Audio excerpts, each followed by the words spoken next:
എനിക്കൊരു തുണ നീയേ എൻ പ്രിയനേ, എനിക്കൊരു തുണ നീയേ,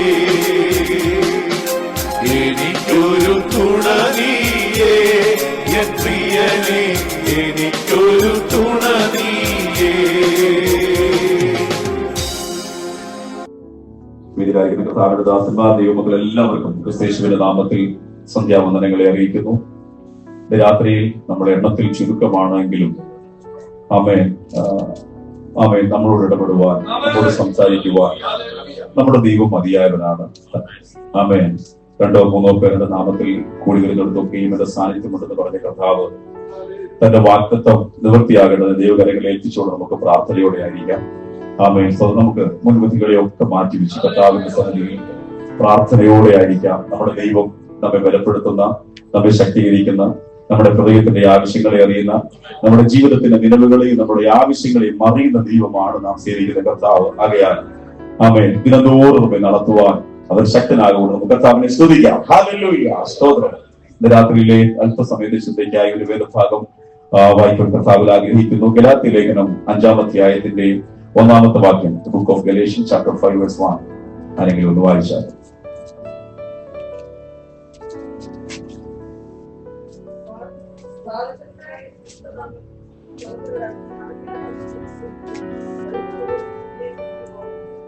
ആമേൻ, സ്തോത്രം. നമുക്കെല്ലാവർക്കും സുപരിചിതമായ അനുഗ്രഹിക്കപ്പെട്ട ഒരു വാക്യമാണ് അപ്പോസ്തലനാകുന്ന പൗലോസ് ഗലാത്യ സഭകളിൽ എഴുതുന്ന ഈ ലേഖനത്തിലെ പ്രധാനമായ ഒരു കോർ കണ്ടന്റ് ആണത്. അത്ര പ്രാധാന്യമുള്ള ഒരു വാക്യമാണ് 5-ാം അധ്യായത്തിന്റെ 1-ാമത്തെ വാക്യം. ഇതിൽ കൂടെയുള്ള അനവധി ദൈവിക ആലോചനകൾ, സന്ദേശങ്ങളൊക്കെ നമ്മളൊക്കെ കേട്ടിട്ടുണ്ട്. ആമേൻ. ഈ വാക്യം വായിച്ചപ്പോൾ തന്നെ എന്നേക്കാൾ വചനജ്ഞാനമുള്ള ആമേൻ ദൈവമക്കളാകുന്ന നിങ്ങൾക്ക് ഓരോരുത്തർക്കും മനസ്സിലായിട്ടുണ്ടാവും ആമേൻ ഏതാണ് വിഷയമെന്ന്. ഈ വചനം വായിച്ചിട്ട് നമുക്ക് ഒറ്റ വിഷയമേ പറയാനുള്ളൂ. ആമേൻ, യേശു ക്രിസ്തുവിലെ സ്വാതന്ത്ര്യം. ആമേൻ, ക്രിസ്തു യേശുവിലെ സ്വാതന്ത്ര്യം. ആമേൻ. ശരിക്കും നമ്മൾ ഈ സ്വാതന്ത്ര്യം അനുഭവിക്കുന്നുണ്ടോ? ആമേൻ. യേശു ക്രിസ്തുവിന്റെ സ്വാതന്ത്ര്യത്തെ നമ്മളൊന്ന് എൻജോയ് ചെയ്യുന്നുണ്ടോ നമ്മുടെ ജീവിതത്തിൽ? ആമേൻ. ഹല്ലേലൂയ. കർത്താവിന്റെ കരങ്ങളിൽ ഏൽപ്പിച്ച് നമുക്ക് പ്രാർത്ഥനയോടെ ആയിരിക്കാം. ആമേൻ. ഈ സ്വാതന്ത്ര്യം എന്ന് പറയുമ്പോൾ ലോകമെങ്ങും, ലോകത്തിലെന്നെ ഈ സ്വാതന്ത്ര്യത്തിന് വേണ്ടിയുള്ള ഒരു മുറവിളി, ഒരു ത്വര നമുക്ക് കേൾക്കാൻ കഴിയുന്നുണ്ട്. ആമേൻ. അടിച്ചമർത്തപ്പെട്ടവർ അവർ സ്വാതന്ത്ര്യത്തിന് വേണ്ടി ആഗ്രഹിക്കുന്നു. ആമേൻ. ആർക്കും കീഴ്പ്പെട്ടിരിക്കുവാൻ തക്കവണ്ണം താല്പര്യപ്പെടുന്നില്ല. എല്ലാവർക്കും സ്വാതന്ത്ര്യം വേണം. ആമേൻ. അങ്ങനെ ആ സ്വാതന്ത്ര്യത്തിന് വേണ്ടി എല്ലാവരും മുറവിളി കൂട്ടിക്കൊണ്ടിരിക്കുക. ലോകത്തിന്റെ എല്ലാ ഭാഗത്തും പല സ്ഥലങ്ങളിലും പല കോണുകളിലും നമ്മൾ കേൾക്കുന്ന ശബ്ദങ്ങളും അതുപോലെ തന്നെ ആമേൻ വിപ്ലവങ്ങളും അതുപോലെ മറ്റേ പ്രശ്നങ്ങളും ഒക്കെ തന്നെ ഇങ്ങനെയുള്ള ഇത് സ്വാതന്ത്ര്യത്തിന് വേണ്ടിയുള്ള ഒരു ശബ്ദമായിട്ട് നമുക്ക് കേൾക്കാൻ കഴിയുന്നുണ്ട്. ആമേൻ. ദൈവത്തിന് സ്തോത്രം. നമ്മുടെ ഭാരതവും 1947 ഓഗസ്റ്റ് 15-ാം തീയതി നമ്മൾ സ്വതന്ത്രരായി എന്ന് നമ്മൾ പറയുന്നു. കഴിഞ്ഞ ആഴ്ച നമ്മൾ നമ്മുടെ സ്വാതന്ത്ര്യ ദിനവും ആഘോഷിച്ചു. ആമേൻ. 47-ൽ ഇന്ത്യ സ്വതന്ത്രയായി. എങ്ങനെ സ്വതന്ത്രയായി?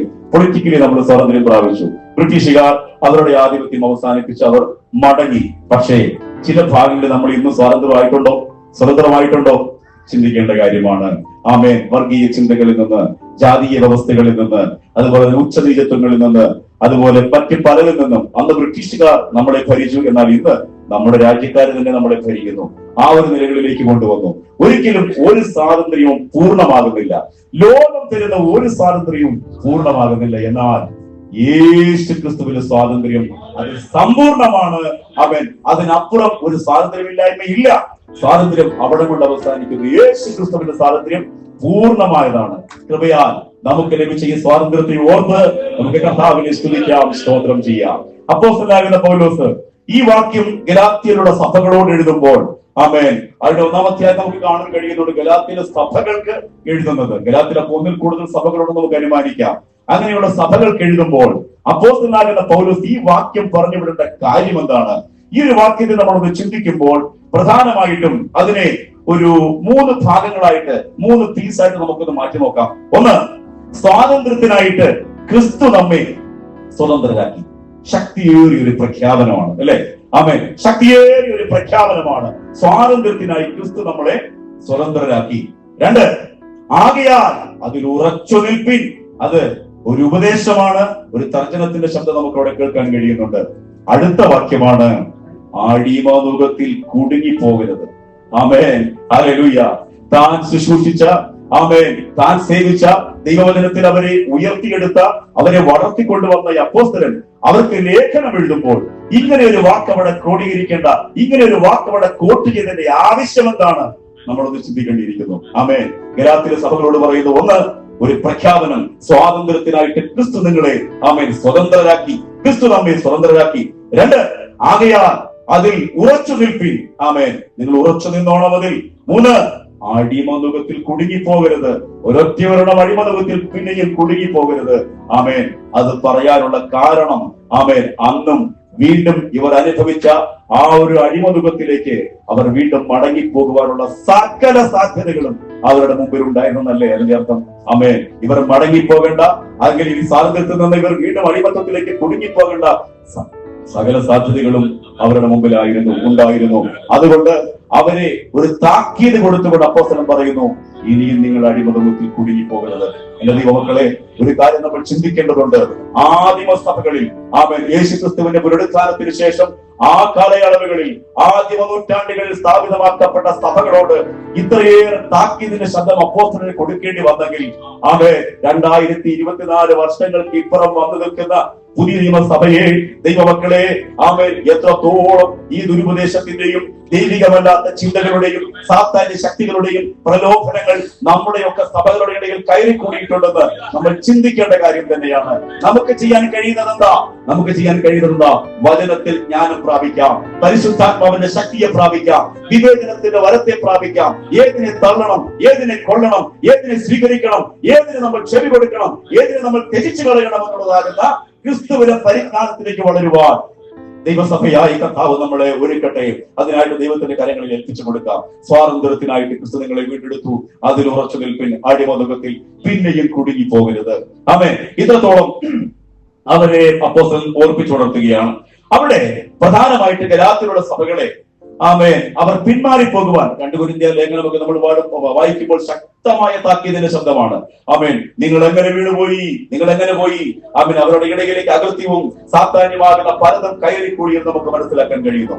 ഞാനൊരു ഉദാഹരണം പറയാം. ദൈവമക്കളെ, ഞങ്ങളുടെ ചെറുപ്പത്തിലൊക്കെ, എന്റെ ചെറുപ്രായത്തിലൊക്കെ നമ്മൾ ഈ റേഷനറി മേടിക്കും. റേഷനറി കഴിച്ചിട്ടില്ലേ? ആമേൻ. നമ്മൾ ഈ റേഷനറി മേടിച്ച് നമ്മൾ അത് ഭക്ഷണം കഴിക്കുവാണെങ്കിൽ, ചോറ് വെക്കുവാണെങ്കിൽ, ഈ ചോറ് വെച്ച് കഴിഞ്ഞിട്ട് ആ ചോറിന്റെ അകത്ത് ചില കറുത്ത ചോറുകൾ കാണും, അല്ലെ? കറുത്ത നനികൾ കാണും. അതിങ്ങനെ വിരിഞ്ഞിരിക്കും 2-3 തലങ്ങളായിട്ടൊക്കെ. നമ്മളത് കഴിക്കുമ്പോൾ അത് പുറക്കി മാറ്റി വെച്ചിട്ട് നമ്മൾ ആ ചോറ് കഴിക്കും. അങ്ങനെയായിരുന്നു നമ്മൾ പണ്ട് കാലത്ത്. എന്നാൽ ഇന്ന് നോക്കിക്കേ, ഇത് നമ്മൾ റേഷൻ കടയിൽ നിന്ന് മേടിച്ചാലും സൂപ്പർ മാർക്കറ്റിൽ നിന്ന് മേടിച്ചാലും ലുലുമാളിൽ നിന്ന് മേടിച്ചാലും ഇതിനകത്ത് ഒരൊറ്റ കറുത്തരി കാണാൻ കിട്ടത്തില്ല. എല്ലാം വെളുത്തതായിരിക്കും. നമ്മുടെ നല്ല അരിയേക്കാളും ഒറിജിനൽ അരിയേക്കാളും വെല്ലുന്ന നിലയിൽ അതിന്റെ ഡ്യൂപ്ലിക്കേറ്റ് ഇറക്കാൻ പറ്റുന്നുണ്ട്. ആമേൻ. അത്രത്തോളം ഒരു പക്ഷെ വേവിച്ച് ചോറായാൽ പോലും തിരിച്ചറിയാൻ പറ്റത്തില്ല. അതേപോലെ ആമേൻ ഡ്യൂപ്ലിക്കേറ്റ് ഇറങ്ങുന്നുണ്ട്. ദൈവമക്കളെ, നമുക്ക് തോന്നുമ്പോൾ, പ്രഥമ ദൃഷ്ടിയാ ഇത് ദൈവികമെന്ന് നമുക്ക് തോന്നും. ആമേൻ. ഇത് ദൈവത്തിന് നമുക്ക് തോന്നും. എന്നാൽ പലതിലും ആമേൻ ദൈവത്തിന്റെ ആത്മാവല്ല വ്യാപരിക്കുന്നതെന്ന് സത്യം മനസ്സിലാക്കിക്കൊണ്ട് ദൈവസഭ മുന്നേറുവാനുള്ള കാര്യങ്ങൾ എടുത്തിരിക്കുന്നു. കർത്താവിന്റെ സമയം എടുത്തിരിക്കുമ്പോൾ, കർത്താവായ യേശുക്രിസ്തുവിന്റെ വരവേറ്റം സമീപമായിരിക്കുന്ന സാഹചര്യത്തിൽ എബരേസർ പെന്തക്കോസ്തൽ അസംബ്ലി ദൈവസഭയിലെ എന്റെ സഹോദരങ്ങളെ, എന്റെ പ്രിയപ്പെട്ടവരെ, നാം എത്രത്തോളം ജാഗരൂകരായിരിക്കണം, നാം ക്രിസ്തുവിൽ എത്രത്തോളം ശ്രദ്ധയുള്ളവരായിരിക്കണമെന്ന് ഈ ദൈവത്തിന്റെ വചനം നമ്മളെ വിളിച്ചോർപ്പിക്കുന്നു. അതിന് ഒറിജിനലിനെ വേണ്ടുന്ന വിധത്തിലുള്ളതാകുന്ന ആമേൻ ഡ്യൂപ്ലിക്കേറ്റുകൾ ഇറങ്ങുന്ന കാലഘട്ടം, ദുരുപദേശത്തിന്റെ വിത്തുകൾ, ആമേൻ പലവിധമാകുന്ന ദുരുപദേശത്തിന്റെ കട്ടുകളുടെ വിത്തുകളൊക്കെയും ഇതിനകത്തേക്ക് പ്രവേശിക്കുവാൻ ഇടയായിത്തീർന്നു. ആമേൻ. അവരുടെ ട്രഡീഷണൽ ആയിട്ടുള്ള പല ആചാരങ്ങളും അതിലേക്ക് കൂട്ടിക്കലർത്തിക്കൊണ്ട് ആമേൻ ദൈവത്തിന്റെ വചനത്തെ കൂട്ടിക്കളഞ്ഞു. ആമേൻ. അവരുടെ ഇടയിലേക്ക് ദൈവികമല്ലാത്ത പലവിധമാകുന്ന ആരാധനകളും പലവിധമാകുന്ന ചൊല്ലുകളും ചെറുവാരികളും ഒക്കെ അവർ കൊണ്ടുവരുവാൻ തൊണ്ടുപടിയായിത്തീർന്നു. അതുകൊണ്ട് ദൈവസഭ ജാഗ്രതയോടെ, നമുക്ക് പ്രാർത്ഥനയോടെ ആയിരിക്കാം.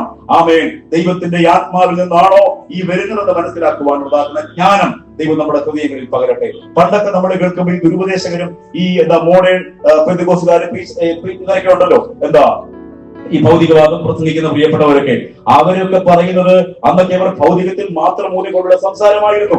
അവൻ എങ്ങനെയും ഇവിടെ തളച്ചിടുവാൻ, അല്ലെങ്കിൽ എന്തെങ്കിലും കാര്യങ്ങൾ അവർക്ക് വലുതാകുവാൻ, അവരുടെ നന്മയ്ക്ക് വേണ്ടിയുള്ളത്, അവർക്ക് വളരുവാൻ, അവർക്ക് കാശ് നേടുവാൻ, ഇങ്ങനെയുള്ള കാര്യങ്ങളൊക്കെ പറഞ്ഞുകൊണ്ടിരുന്നു. എന്നാൽ ഇത് നമ്മൾ നോക്കിക്കോണേ, അന്ന് അങ്ങനെ പ്രസംഗിച്ച പലരുടെയും ഇന്നത്തെ മെസ്സേജ് എടുത്ത് നോക്കണം. അതിനകത്തൊക്കെ അവർ നിത്യതയെ പ്രസംഗിക്കാൻ തുടങ്ങി, സ്വർഗരാജ്യത്തെയും നിത്യതയൊക്കെ പ്രസംഗിക്കാൻ തുടങ്ങി. മനസ്സിലാക്കണം, ചതിക്കുഴികളിൽ പെട്ടുപോകാതെ ദൈവമക്കൾ ദൈവികമാകുന്ന പരിജ്ഞാനത്തിൽ വളരുവാൻ കർത്താവ് ആഗ്രഹിക്കുന്നു.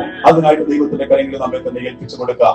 ഗലാത്യ സഭകൾ പ്രധാനമായിട്ടും നേരിട്ട രണ്ട് വിഭാഗക്കാരെ കൊണ്ട് അവർക്ക് പ്രശ്നങ്ങൾ ഉണ്ടായിരുന്നു. ഒന്നാരാന്നറിയാമോ? പിന്മാറിയവർ. ഒന്ന് പിന്മാറിയവർ, രണ്ട് പിന്മാറ്റിയവർ. ഒന്ന് പിന്മാറിയവര്, രണ്ട് പിന്മാറ്റിയവര്. ഒന്നാമത്തെ അധ്യായത്തിലേക്ക് നമുക്ക് കടന്നു വരാം. ഈ പിന്മാറിയവരുടെ കൂട്ടത്തിൽ ആരൊക്കെ ഉണ്ടായിരുന്നു? ഒന്നാമത്തെ അധ്യായം 6-ാം വാക്യം ഒന്ന് വായിച്ചാട്ടെ.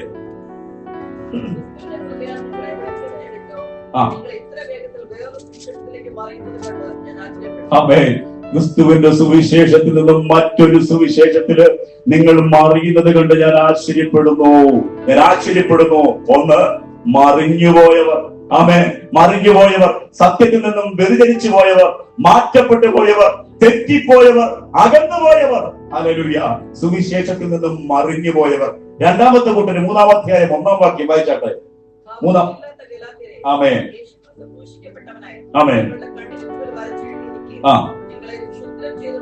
മതി, മയങ്ങിപ്പോയവർ.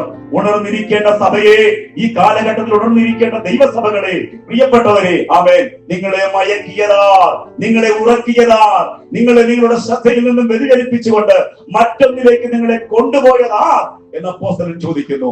ആമേൻ. അതുകൊണ്ട് അവിടെ പറയുന്നു രണ്ട്, ആമേൻ, മയങ്ങിയവർ, രണ്ട് മയങ്ങിയവർ. അടുത്തത് 3-ാമത്തെ വാക്യം, 1-ാമത്തെ വാക്യം, ബുദ്ധിയില്ലാത്ത ഗലാത്യരെ, ബുദ്ധിഭ്രമം സംഭവിച്ചവർ, തെറ്റിപ്പോയവർ, ആത്മാവിൽ നിന്നും വ്യതിചലിച്ചു പോയവർ, വചനത്തിൽ നിന്നും മാറ്റപ്പെട്ടു പോയവർ, ആമേൻ, ദൈവത്തിൽ നിന്നും അകന്നു പോയവർ. ആമേൻ. രണ്ടാമത്തെ കൂട്ടരാരാ? പിന്മാറ്റിയവർ. ഇത് പിന്മാറിയവരുടെ കാര്യം പറഞ്ഞു. രണ്ട്, പിന്മാറ്റിയവരാരാ? ആമേൻ. 1:17 വായിച്ചാട്ടെ.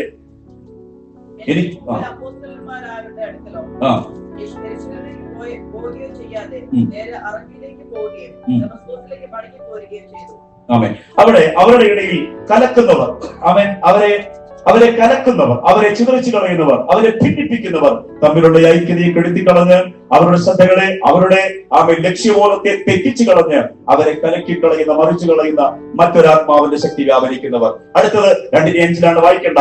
കള്ള സഹോദരന്മാർ എന്ന നിലയ്ക്ക് നമ്മോട് കൂടെ നടക്കുകയും കൂടെ ഇരിക്കുകയും കൂടെ സഹകരിക്കുകയും ഒക്കെ ചെയ്തിട്ടും ആരുടെ തക്കം വരുമ്പോൾ നമ്മളെ തെറ്റിച്ചു കളയുന്ന, നമ്മളെ മറ്റതിലേക്കും മറ്റു പലതിലേക്കും വഴിതിരിച്ചു കളയുന്ന കള്ള സഹോദരന്മാർ പിന്നെയുമുണ്ട്. 5:1 നമുക്ക് വായിക്കാൻ പറ്റുന്നു.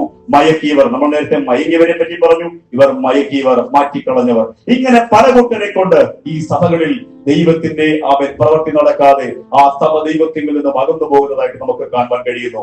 എന്നാൽ ഇന്ന് രാത്രികാലം അങ്ങനെയുള്ളവരോട്, ഗലാത്യരോട്, ദൈവസഭകളോട് അപ്പോസ്തലനാകുന്ന പൗലോസ് ഓർപ്പിച്ചുണർത്തുന്ന ഈ വാക്യം നമ്മൾ എത്രത്തോളം ശക്തിയോടെ നമ്മൾ വായിക്കണം. പ്രിയമുള്ളവരെ, ആമേൻ. സ്വാതന്ത്ര്യത്തിനായിട്ട് ക്രിസ്തു നിങ്ങളെ വീണ്ടെടുത്തു.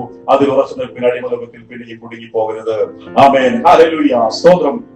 ആമേൻ. നമ്മളെല്ലാവരും നമ്മുടെ ജീവിതത്തില് ഏതൊക്കെ മേഖലകളിൽ, ഏതൊക്കെ തലത്തിൽ ഈ ക്രിസ്തുവിന്റെ സ്വാതന്ത്ര്യം നമുക്ക് അനുഭവിക്കുവാൻ കഴിയുന്നുണ്ട്? നമുക്കൊന്ന് ചിന്തിച്ചു നോക്കാം. ആമേൻ. നമുക്കറിയാമല്ലോ, ഈ ലോകത്തിന്റെ വലിയൊരു ഭാരം നമ്മുടെ മേലുണ്ടായിരുന്നു, ഇല്ലേ? ആമേൻ. യേശുവിനെ അറിയുന്നതിന് മുൻപ് നമുക്കൊരു പൂർവ്വകാലം ഉണ്ടായിരുന്നു, ഇല്ലേ? യേശു ക്രിസ്തുവിനെ രുചിക്കുന്നതിന് മുൻപ് നമുക്കൊരു പൂർവ്വകാലം ഉണ്ടായിരുന്നു. ആമേൻ. ലോകത്തിന്റെ പിന്നാലെ പോയൊരു പൂർവ്വകാലം, പിശാചിന്റെ ഇച്ഛകൾക്ക് അനുസരിച്ച് നടന്നൊരു പൂർവ്വകാലം, ശരീരത്തിന്റെ മോഹങ്ങൾക്ക് അടിമപ്പെട്ട് കിടന്നിരുന്നൊരു പൂർവ്വകാലം, മദ്യത്തിലും മയക്കുമരുന്നിനും അടിമപ്പെട്ട് കിടന്നൊരു പൂർവ്വകാലം. എല്ലാവരുമല്ല. ആമേൻ. സ്തോത്രം. വിശ്വാസത്തിലേക്ക് വന്നവരുണ്ടല്ലോ. മറ്റു മാർഗങ്ങളിൽ നിന്ന് വന്ന പ്രിയ സഹോദരങ്ങളില്ലേ? മദ്യത്തിൽ ജീവിച്ചവരില്ലേ? ലോകപരമായി ജീവിച്ചവരില്ലേ?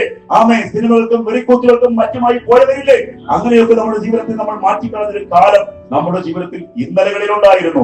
എന്നാൽ ആ ഒരു ബന്ധനത്തിൽ നിന്ന്, നമ്മളെ അടിമകളാക്കി വെച്ചിരുന്ന പൈശാചിക ബന്ധനങ്ങളിൽ നിന്ന് യേശു ക്രിസ്തു എന്ന നസ്രയനാകുന്ന കർത്താവ്, രക്ഷകനായ എന്റെ ദൈവം, ആമേൻ, ചവിട്ടുകൊണ്ടിൽ എങ്ങോ അകപ്പെട്ട് കിടന്ന എന്നെയും തേടി വന്ന് ഈ രക്ഷയിലേക്ക്, ഈ സ്വാതന്ത്ര്യത്തിലേക്ക് കൊണ്ടുവന്നപ്പോൾ, ഈ സ്വാതന്ത്ര്യം അനുഭവിക്കുന്ന ദൈവമക്കൾ നമ്മൾ എത്ര ഭാഗ്യം ലഭിച്ചവരാ, നമ്മൾ എത്ര സന്തോഷം അനുഭവിക്കുന്നവരാ, നമ്മൾ എത്രത്തോളം കർത്താവിനെ സ്തുതിച്ചാൽ മതിയാകും.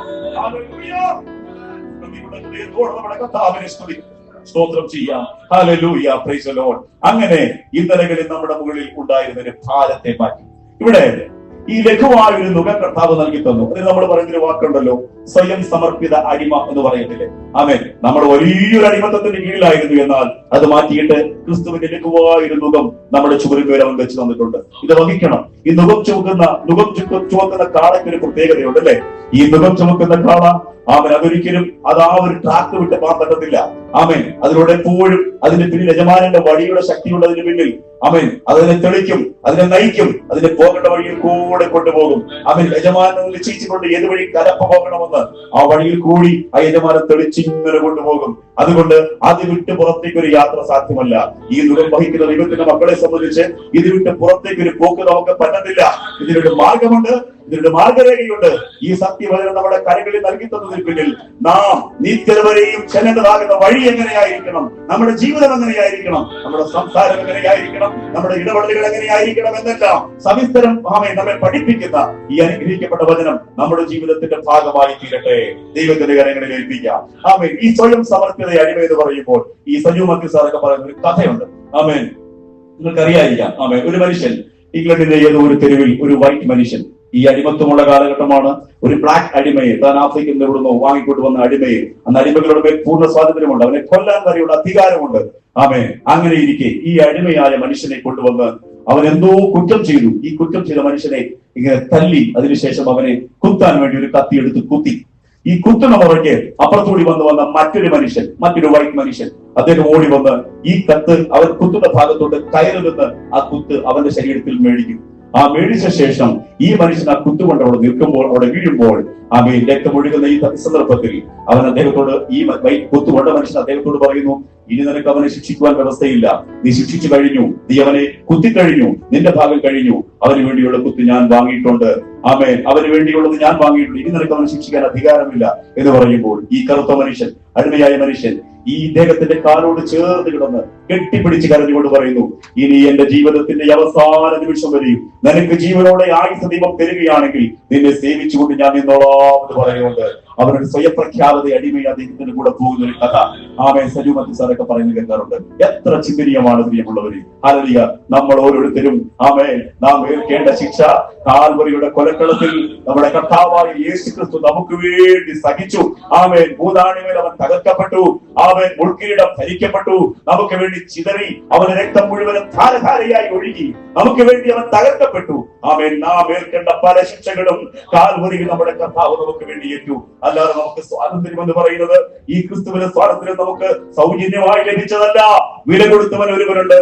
അവനെ സേവിക്കുവാൻ, അവനെ പ്രസാദിപ്പിക്കുവാൻ, അവനെ ആരാധിക്കുവാൻ, അവനെ മാത്രം പാർത്തുകൊണ്ട് ഈ ഭൂതലത്തിൽ ജീവിക്കുവാൻ, അതിനായിട്ട് ഞാൻ എന്നെ സ്വയം പ്രഖ്യാപിക്കുന്നു, എന്നെ സ്വയം അങ്ങയുടെ കരങ്ങളിൽ സമർപ്പിക്കുന്നുവെന്ന് കർത്താവിന്റെ കരങ്ങളിൽ ഏൽപ്പിച്ചുകൊണ്ട് നമുക്ക് പറയാം. സ്വയം സമർപ്പിത അടിമകളായി യേശുവിനെ നുകം നമുക്ക് ചുമക്കാം. ക്രിസ്തുവിനെ നുകം ചുമന്നുകൊണ്ട് ദൈവത്തിങ്കിലേക്ക് അനേകരെ ആദായപ്പെടുത്തുവാൻ, ദൈവരാജ്യത്തിലേക്ക് അനേകരെ കൊണ്ടുവരുവാൻ ആമേൻ ഹല്ലേലൂയ ദൈവത്തിന്റെ കരങ്ങളിൽ നമ്മെ തന്നെ ഏൽപ്പിച്ചുകൊണ്ട് നമുക്ക് പ്രയത്നിക്കാൻ പ്രിയമുള്ളവരെ. ഹല്ലേലൂയ. ഏതെല്ലാം തലങ്ങളിൽ നിന്ന് ഈ യേശു ക്രിസ്തുവിന്റെ സ്വാതന്ത്ര്യം നമുക്ക് ലഭിച്ചു, അതുകൂടി ഒന്ന് ചിന്തിച്ച് 5 മിനിറ്റ് കൂടി ഉള്ളൂ. ആമേൻ. അതുകൂടി ഒന്ന് പറഞ്ഞുകൊണ്ട് പെട്ടെന്ന് പറഞ്ഞുകൊണ്ട് ഞാൻ ഇരിക്കാൻ കർത്താവിൽ ആഗ്രഹിക്കുകയാണ്. ഒന്ന് റോമാലേഖനം 6-ാം അധ്യായം 17 മുതൽ ഒന്ന് വായിച്ചാൽ. റോമാലേഖനം 6-ാം അധ്യായം 17 മുതൽ. എന്നാൽ നിങ്ങൾ പാപത്തിന്റെ ദാസന്മാരായിരുന്നെങ്കിലും നിങ്ങളെ പഠിപ്പിച്ച ഉപദേശങ്ങളുടെ ഹൃദയപൂർവ്വം അനുസരിച്ച് പാപത്തിൽ നിന്ന് സ്വാതന്ത്ര്യം ലഭിച്ച് നീതിക്ക് ദാസന്മാരായി തീർന്നിരുന്നുകൊണ്ട് ദൈവത്തിന് സ്തോത്രം. സ്തോത്രം. 6:17 നമ്മൾ വായിച്ചത് നമ്മൾ എന്തിനായിരുന്നു? എന്നാൽ പാപത്തിന്റെ ദാസന്മാരായിരുന്നു. പാപത്തിന്റെ അടിമത്വത്തിൽ നിന്ന് ക്രിസ്തു നമ്മളെ സ്വതന്ത്രരാക്കി. ആമേൻ. നമുക്ക് ആർക്കും സംശയമില്ലല്ലോ. ഞാൻ നേരത്തെ പറഞ്ഞതുപോലെ നമ്മുടെയൊക്കെ ജീവിതം ഒന്ന് ചിന്തിച്ചു നോക്കിക്കേ. പൂർവ്വകാലത്തിന്റെ ജീവിതം ഒന്ന് ആലോചിച്ച് നോക്കിക്കേ. യേശു ക്രിസ്തുവിനെ അറിയുന്നതിന് മുമ്പുള്ള ജീവിതം ആലോചിച്ച് നോക്കിക്കേ. പാപത്തിന്റെ ബന്ധനം, അതിന്റെ വലിയൊരു വാഴ്ച നമ്മുടെ മേലുണ്ടായിരുന്നു. പാപത്തിന്റെ ഒരു അധികാരം നമ്മുടെ മേലുണ്ടായിരുന്നു. എന്നാൽ യേശു ക്രിസ്തു പാപത്തിന്റെ വാഴ്ചയിൽ നിന്നും എന്നെ സ്വതന്ത്രനാക്കി. ആ ദൈവത്തെ സ്തുതിക്കാമോ? ആ ദൈവത്തെ മഹത്വപ്പെടുത്താമോ? ആ ദൈവത്തെ ആരാധിക്കാമോ? ഹല്ലേലൂയ. ദൈവത്തിന്റെ കരങ്ങളിൽ ഏൽപ്പിക്കാം. ആമേൻ. പാപത്തിന്റെ വാഴ്ചയിൽ നിന്നുണ്ടാകുന്ന സ്വാതന്ത്ര്യം. രണ്ടാമത്തത് റോമാലേഖനം തന്നെ 7-ാം അധ്യായത്തിന്റെ 6-ാമത്തെ വാക്യം. ഇപ്പോഴോ ന്യായപ്രമാണം സംബന്ധിച്ച് മരിച്ചിരിക്കൊണ്ട് അക്ഷരത്തിന്റെ പഴക്കത്തിലല്ല ആത്മാവിന്റെ പുതുക്കത്തിൽ തന്നെ സേവിക്കേണ്ടതിന് നാം ന്യായപ്രമാണത്തിൽ നിന്ന് ഒഴിവുള്ളവരായിരിക്കും. ആമേൻ. മോശ മുഖാന്തരം ജനത്തിന് നയിപ്പാൻ ദൈവം ഒരു ന്യായപ്രമാണത്തെ കൊടുത്തിരുന്നു. ആമേൻ. യഹൂദ ജനത്തിന്, ഇസ്രായേൽ മക്കൾക്ക് അവർക്കൊരു ന്യായപ്രമാണത്തെ ദൈവം കൊടുത്തിരുന്നു. എന്നാൽ പുതിയ നിയമത്തിന്റെ മധ്യസ്ഥനാകുന്ന യേശു ക്രിസ്തു കാൽവരി ക്രൂശിൽ മരിച്ച്, ആമേൻ, ഹല്ലേലൂയ, അവൻ മരിക്കുന്ന സന്ദർഭത്തിൽ ദേവാലയത്തിന്റെ തിരശീല മുകളിലടിയോളം കീറി, ആമേൻ, പൗരോഹിത്യത്തിലേക്ക് ഒരു പ്രവേശനം സൗജന്യമായി നമുക്കെല്ലാം ലഭിച്ചു. ആമേൻ. ഇനിമേൽ ഈ നിങ്ങൾ ന്യായപ്രമാണത്തിന്റെ കീഴിലുള്ളവരല്ല. ന്യായപ്രമാണം ഒരു ഭാരമായിരുന്നു പലപ്പോഴും ജനത്തിന്, അല്ലെ? യാഗങ്ങൾ വേണം, നേർച്ചകൾ വേണം, കാഴ്ചകൾ വേണം, അരുതുകളുടെ വലിയൊരു കൂട്ടമുണ്ട്. ചെയ്യണം, നിങ്ങൾ അർപ്പിക്കണം, നിങ്ങൾ ഇങ്ങനെ ചെയ്യണം, നിങ്ങൾ യാഗം കഴിക്കണം, മൃഗത്തെ മുറിക്കണം, ഇങ്ങനെയൊക്കെ ചെയ്യണമെന്നൊരു വ്യവസ്ഥ ഉണ്ടായിരുന്നു. എന്ന് വെച്ച് നമ്മൾ പുതിയ സഭകൾ വ്യവസ്ഥ ഇല്ലാത്തവരെന്നല്ല അതിന്റെ അർത്ഥം. എന്നാൽ ഈ ന്യായപ്രമാണം ഭാരമായിരുന്ന അതിന്റെ ഒരു അടിമത്വം, അതിന്റെ ഒരു ഭാരം അവരുടെ മേലുണ്ടായിരുന്നു. അതിനെ നീക്കിയിട്ട് യേശു ക്രിസ്തു ലഘുവായതൊന്ന് വെച്ച് തന്നു. ആമേൻ. യേശു ക്രിസ്തു ആ സ്വാതന്ത്ര്യത്തെ, ആമേൻ, ആ ഒരു ബന്ധനത്തെ മാറ്റിയിട്ട് ന്യായപ്രമാണത്തിന്റെ അടിമത്വത്തിൽ നിന്നും നമുക്ക് സ്വാതന്ത്ര്യം നൽകി തന്നു. മൂന്നാമത്തെ ഭാഗം ഗലാത്യ ലേഖനം 4:3.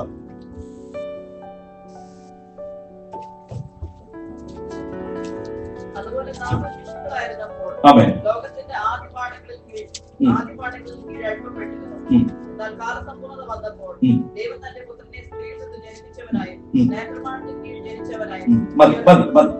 അവിടെ പറയുന്നത് ലോകത്തിന്റെ ആദിപാഠങ്ങളിൽ നിന്ന്, ലോകം നമ്മളെ പഠിപ്പിക്കുന്ന ചില കാര്യങ്ങൾ ഉണ്ടായിരുന്നു. ഇത് ചെയ്യണം, അത് ചെയ്യണം, ഇങ്ങനെ ചെയ്യരുത്, അങ്ങനെ പോകരുത്, ഇങ്ങനെയാകരുത്, അങ്ങനെയാകണം. നമ്മൾ എന്താ പറയാ, പലരും വിശ്വാസികളായിരിക്കുന്ന പലരും തന്നെ വെച്ചു പുലർത്തുന്ന, ഇന്നും വെച്ചു പുലർത്തുന്ന പല കാര്യങ്ങളുണ്ടല്ലേ. നമ്മൾ ഈ മാമൂലികൾ എന്ന് പറയത്തില്ലേ, അങ്ങനെ ഇവിടെ കുറെ കാര്യങ്ങളുണ്ട്. നമ്മൾ മുമ്പോട്ട് പോകുമ്പോൾ പൂച്ച മുറുക്കിയാടി നമ്മൾ പോകരുത്. അല്ലെങ്കിൽ നമ്മൾ അങ്ങോട്ട് പോകുമ്പോ എന്താ പറയാ, നമ്മളൊക്കെ പണ്ട് സ്കൂളിൽ പഠിക്കുമ്പോ എന്താ പറയാ, ഈ ഒരു മൈന എന്ന് പറഞ്ഞ കിളിയല്ലേ, അതിന് ഒന്നിനെ കണ്ട നമ്മൾ എന്ത് ചെയ്യും, എങ്ങനെങ്കിലും പോയി ഒരെണ്ണത്തിലൂടെ കണ്ടുപിടിക്കും. ഇങ്ങനെയൊക്കെ പലതും നമ്മൾ കണ്ടുപിടിച്ചിരുന്നു. ബാലിശമായ പലതും അത് ട്രഡീഷണൽ ആയിട്ട് കടന്നുകൂടിയതാണെങ്കിലും എങ്ങനെ കടന്നുകൂടിയതാണെങ്കിലും ശരി തന്നെ, ഇങ്ങനെ പലതിനെയും പിന്നാലെ പായുന്നവരായിരുന്നു. അതിന്റെ ഒരു വാഴ്ച നമ്മുടെ ശരീരത്തിന്മേൽ, നമ്മുടെ ജീവിതത്തിന്റെ മേൽ ഉണ്ടായിരുന്നു. എന്നാൽ യേശു ക്രിസ്തുവിന്റെ സ്വാതന്ത്ര്യം ഈ ലോകത്തിന്റെ ആദിപാഠങ്ങളിൽ നിന്ന് ഒരു പൂർണ്ണ സ്വാതന്ത്ര്യം എനിക്ക് തന്നു എന്ന് നമുക്ക് ശക്തിയോടെ നമ്മുടെ ദൈവത്തോട് പറയാം. യേശു ക്രിസ്തുവിന്റെ സ്വാതന്ത്ര്യം ലോകത്തിന്റെ ആദിപാഠങ്ങളിൽ നിന്ന് എനിക്കൊരു സ്വാതന്ത്ര്യം തന്നു. അടുത്തത് അപ്പോസ്തലപ്രവൃത്തി 4:19. പ്രവൃത്തി 4:19.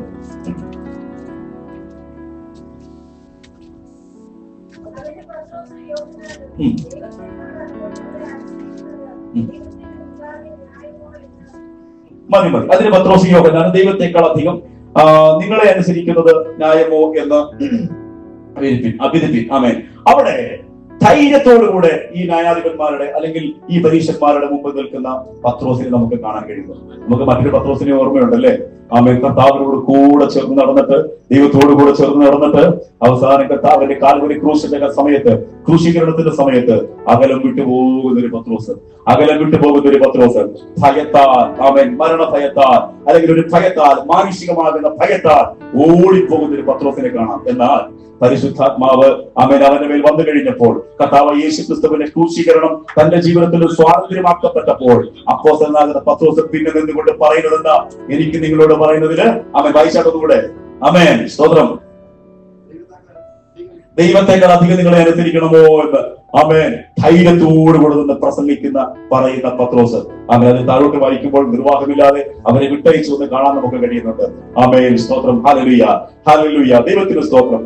മാനുഷികമാകുന്ന പല ഭയങ്ങളും നമ്മളെ വിട്ടുമാറും. യേശു ക്രിസ്തുവിന്റെ സ്വാതന്ത്ര്യം യഥാർത്ഥമായി അനുഭവിക്കുന്ന ദൈവമക്കൾക്ക് ആമേൻ മാനുഷിക ഭയങ്ങളില്ല. ആമേൻ, മാനുഷിക ഭയങ്ങളില്ല. ഒരു വ്യക്തികളോടും ഭയമില്ല. ഒരു വ്യക്തികളോടും യാതൊരു വിധമാകുന്ന ബുദ്ധിമുട്ടുകളുമില്ല. ആമേൻ, സ്തോത്രം, ദൈവത്തിന് സ്തോത്രം ചെയ്യുന്നു. അതുകൊണ്ടല്ലേ എത്രയോ അപ്പോസ്തലന്മാർ, എത്രയോ മിഷണറിമാർ ആമേൻ തങ്ങളുടെ ജീവൻ പോലും പണയം വെച്ചുകൊണ്ട് ആമേൻ മനുഷ്യരുടെ മുമ്പിൽ അവർക്ക് യാതൊരു വിധമാകുന്ന ബുദ്ധിമുട്ടുമില്ല. അവർ നിന്നുകൊണ്ട് സുവിശേഷം പ്രസംഗിക്കുന്നു. സുവിശേഷത്തിന് മുൻപിൽ ആമേൻ വാളുകൾ വരുമ്പോൾ, ആമേൻ വെടികൊണ്ടകൾ വരുമ്പോൾ അതിനെയൊക്കെ സധൈര്യം നേരിട്ടുകൊണ്ട് ഞങ്ങൾ ഈ ലോകത്തിൽ നിന്ന് മാറ്റപ്പെട്ട് ഓട്ടം തിരിച്ചു കടന്നുപോയി. എങ്കിലും അവർക്ക് ഭയം ഉണ്ടായിരുന്നില്ല. എന്താ കാര്യം? യേശു ക്രിസ്തുവിലെ സ്വാതന്ത്ര്യം മാനുഷിക ഭയത്തിൽ നിന്ന് നമ്മെ സ്വതന്ത്രരാക്കി. ആമേൻ, മാനുഷിക ഭയത്തിൽ നിന്ന് കർത്താവായ യേശു ക്രിസ്തു നമ്മെ സ്വതന്ത്രരാക്കി. ഇനി ആമേൻ എബ്രായ ലേഖനം 2-ാം അധ്യായം 15-ാം വാക്യം കൂടി വായിച്ചാൽ, എബ്രായ ലേഖനം 2:15.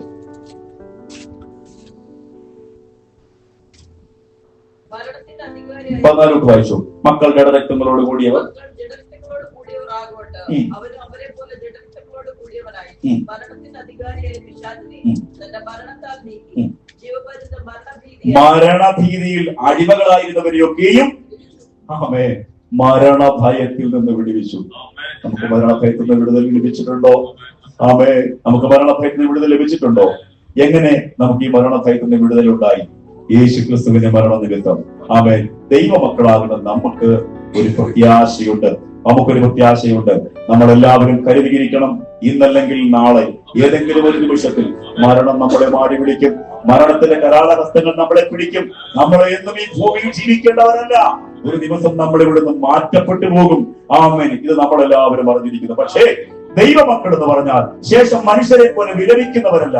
അവർക്കൊരു പ്രത്യാശയുണ്ട്. കർത്താവ് തൻ ഗംഭീരനാദത്തോടും പ്രധാന ദൂതന്റെ ശബ്ദത്തോടും സ്വർഗത്തിലെ കാഹളത്തോടും കൂടി ഇറങ്ങി വരുമ്പോൾ ഈ മരിച്ചവർക്ക് ഉയർത്തെഴുന്നേൽക്കുന്ന ഒരു സുദിനമുണ്ട്. കാത്തിരിക്കുന്ന സമദൈവത്തോടു കൂടെ ഗമിക്കുന്ന ഒരു സുദിനമുണ്ടെന്ന് ഓർക്കുമ്പോൾ പ്രത്യാശയുള്ള ദൈവമക്കൾക്ക് ഈ മരണത്തിന്റെ ഭയം പിന്നെ ഈശുകയില്ല. ആമേ. മരണത്തിന്റെ ഭയം മാറി അവിടെ പ്രത്യാശ കൊണ്ട് നിറയുവാൻ ആമേൻ. കർത്താവായ യേശു ക്രിസ്തു മുഖാന്തരം മരണത്തിൽ നിന്ന്, മരണഭയത്തിൽ നിന്ന് നമുക്ക് സ്വാതന്ത്ര്യം ലഭിച്ചു. 5 കാര്യങ്ങൾ പറഞ്ഞു. പാപത്തിന്റെ വാഴ്ചയിൽ നിന്ന്, 2 ന്യായപ്രമാണത്തിന്റെ ബന്ധനത്തിൽ നിന്ന്, 3 ലോകത്തിന്റെ ആദിവാടങ്ങളിൽ നിന്ന്, അടുത്തത് മാനുഷിക ഭയത്തിൽ നിന്ന്, 5 മരണഭീതിയിൽ നിന്ന്. ഇനി നിങ്ങൾ പറഞ്ഞു മക്കളെ, നിങ്ങൾ വലതുകരന്മാരോട് വിളിച്ചിട്ട് പറയണം, യഥാർത്ഥമായും ഞാൻ ക്രിസ്തുവിൽ സ്വതന്ത്രനായോ? ഞാൻ ക്രിസ്തുവിൽ സ്വതന്ത്രനാക്കപ്പെട്ടോ? ഏതെങ്കിലും വിഷയങ്ങൾ നിങ്ങളുടെ ഹൃദയങ്ങളെ അലട്ടുന്നുണ്ടോ? ആമേൻ. നിങ്ങൾക്കൊരു ഭാരമായി തോന്നുന്നുണ്ടോ? ആമേൻ. നിങ്ങൾക്കൊരു പ്രയാസമായിട്ട് തോന്നുന്നുണ്ടോ? കർത്താവിന്റെ കാര്യങ്ങളൊന്ന് ഏൽപ്പിക്കാം. അപ്പൊ ഇന്ന് രാത്രിയിൽ ഞാൻ എന്നെ തന്നെ സമർപ്പിക്കുന്നുവെന്ന് കർത്താവിനോട് പറയാം.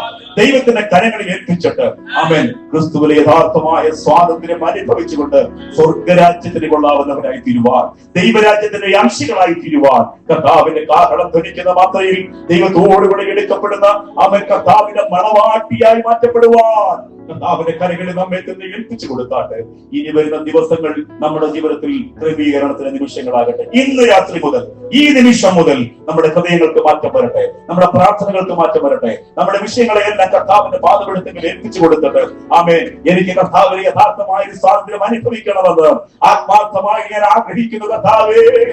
ദൈവത്തോട് നമുക്ക് പറഞ്ഞു പ്രാർത്ഥിക്കാം. ആ ക്രിസ്തുവിന്റെ സ്വാതന്ത്ര്യം നമ്മളെ എല്ലാവരെയും സ്വതന്ത്രരാക്കട്ടെ. ശ്രദ്ധിക്കണമേ, അടിമനുഖത്തിൽ കുടുങ്ങിപ്പോകരുത്.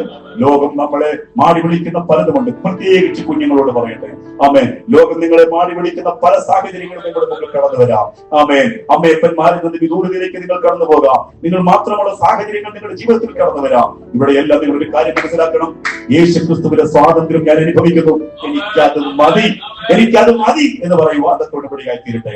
ഇനി മറ്റൊന്നിലേക്ക് പോകാതെ, മറ്റൊന്നിലേക്ക് നിങ്ങൾ മയങ്ങി വീഴാതെ ആമേൻ യേശു ക്രിസ്തുവിനെ മാത്രം സേവിച്ചുകൊണ്ട് നമ്മുടെ ഓട്ടമോടാം. ധൈര്യത്തോടെ കർത്താവിന്റെ പാദപീഠത്തിൽ എത്തുവാൻ തക്കവണ്ണം സ്വർഗത്തിലെ ദൈവം നമ്മെ സഹായിക്കട്ടെ എന്ന് പ്രാർത്ഥിക്കുന്നു. ഈ വചനങ്ങളാൽ കർത്താവ് നമ്മെ അനുഗ്രഹിക്കട്ടെ.